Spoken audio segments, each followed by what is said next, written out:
Hello guys, I know it's been a while, but I'm back with another video, and today we're going to be starting our video talking about the brand new release from Omega. Now this watch was released in honor of the 50th anniversary of them receiving the Silver Snoopy Award. Now if you don't know what a Silver Snoopy Award is, it's a prestigious award presented by NASA for the very most outstanding achievements related to space travel and human flight safety. Now, it was originally given to Omega 50 years ago for their contributions in space exploration, including the Apollo 13 mission, and it was also the first watch worn on the moon. Now, anyways, the watch they released is a Speedmaster. It is blue and white with a blue nylon strap, and if you look closely, you can see a picture of Snoopy on the second-hand dial. Now, this is a really interesting watch. I think it looks really cool. And it also has a lot of history and meaning behind it, which makes it even better. Now the power reserve on it is 50 hours, the diameter is 27 millimeters, and it's a chronograph obviously, and it's a manual wind featuring an Omega caliber 3861 movement.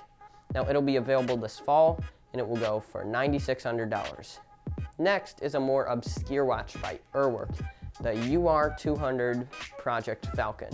From first glance, it looks pretty interesting. One of a kind, definitely, but it's not really my style, though. And it makes me like it even less hearing that it'll be priced at $162,000. Now, one thing that sets this watch apart from other Urwerk watches even is that it's a manual wind. It even has a power reserve indicator, which is pretty interesting, and the power reserve is 48 hours. Now, one thing that's actually really nice about this is the green numbers on the black dial. It's a nice contrast, and it really makes them stand out. Anyways, a lot of design and engineering goes into watches like these, but this one is just not for me. Moving on to a new collection released by Tudor called the Tudor Royal.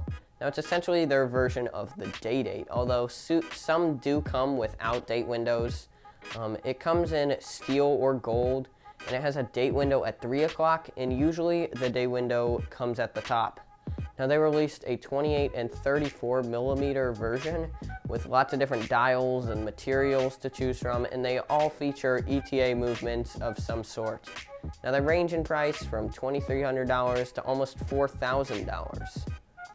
And for our final story of the day, we have a story from Apple. Now they released the Apple Watch Series 6 the other day, which has many features, including blood oxygen level measurement. Now they also released a new Apple Watch called the Apple Watch SE, which does most of the same things except for blood oxygen levels. It can't measure them, and it is available at a much more affordable price. Now the Series 6 is available between $400 to $1,500 depending on which model you like, and the SE is available from $279. So anyways, that's going to be pretty much all for today's video. If you did enjoy, don't forget to leave a like and subscribe, because 95% of you aren't subscribed yet. Also, feel free to click the video on the left or the video on the right. Anyways, I hope to see you next week. Thank you.